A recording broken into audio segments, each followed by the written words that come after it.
Miami Hurricanes finished the 2020 season going 8-3, lose to the Oklahoma State Cowboys 37-34. Let's break down the game. Defensively, to start off, Miami was down 21 points at the end of the first quarter.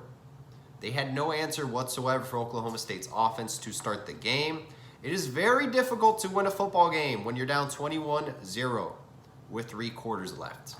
Very difficult. You're digging yourself in a huge hole.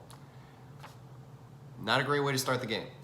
Spencer Sanders went 27 out of 40, 305 passing yards, 4 TDs, 0 interceptions. Before this game, he had 10 touchdowns, 8 interceptions.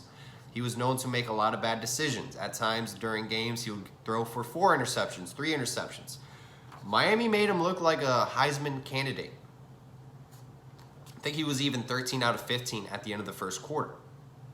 To over 200 passing yards. So they did make an adjustment. They did shut him down. Only threw for 100 passing yards rest of the game. But that first quarter really did kill Miami. I think that's when the game really got out of hand.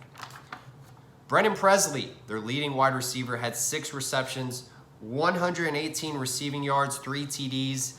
Key stat, guys, he only had 1 reception before this game. Throughout the whole season, Brennan Presley only had 1 reception, and against Miami, he had 6 receptions for 118 receiving yards and 3 touchdowns. He's a freshman, by the way. All right. We held their run game to 3.5 yards per carry. We did a good job containing the run game. They did average 5.7 yards per carry coming into this game, and they were a very good running team. Let's move over to the offensive side of the football. D'Eriq King was off to a great start, going 10 out of 13, 113 passing yards, 1 TD, then suffered a tragic injury. He will be evaluated today by the University of Miami athletic training staff, so we will find out more news today as the day goes by, how severe his injury was. But I just pray for a speedy recovery moving forward for D'Eriq King. It truly was tragic to see him get injured last night. N'Kosi Perry comes into the game. 10 out of 10 performance, guys. He did a tremendous job. Went 19 out of 34, 228 passing yards, 2 TDs. By the way, his wide receivers did not help him out whatsoever. They dropped probably 6 passes or more. They played awful last night. He probably could have easily had over 300 passing yards if it wasn't for the wide receivers that really did not help at all. Just sad, just sad. I can get into the wide receiver core moving forward, but N'Kosi Perry didn't deserve that as a player, who's been through a crazy roller coaster ride at Miami. Probably in his head was his last game at Miami. D'Eriq King just stated, literally, recently, that he was going to return next season. Basically, Perry was probably looking at other schools to transfer if he wants to get an opportunity to start at a college football team for a complete season instead of being D'Eriq King's backup next year. Tremendous job, tremendous performance in N'Kosi Perry, and he deserves all the credit in the world. It's going to be very interesting how the Miami Hurricanes handle the quarterback position moving forward regarding D'Eriq King's injury. We have Tyler Van Dyke, Peyton Matoka, Jake Garcia is coming in.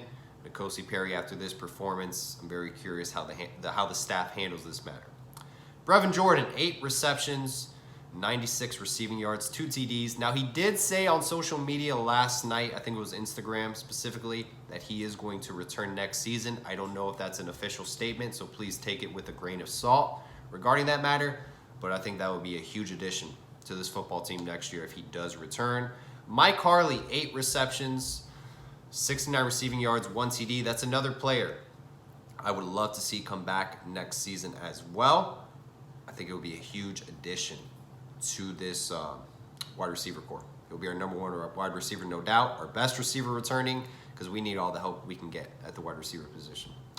We averaged 5.2 yards per carry. We were 4 out of 4 in the red zone scoring. I would like to see Don Chaney get the majority of the carries moving forward next year. I think that's our starting running back moving forward. That's the way I see it. I think Don Chaney's your guy. You have Thad Franklin and then Jalen Knighton as well, helping him out. But that's your guy moving forward, and you stick with him.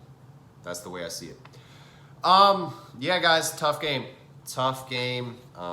definitely put a sour taste in everyone's mouth. I think the writing is on the wall, and I think Manny Diaz will make the appropriate changes moving forward on the defensive side of the football. If you listened to my show last night, Brad, my co-host, was very confident Coach Banda will be taking the Utah State defensive coordinator job.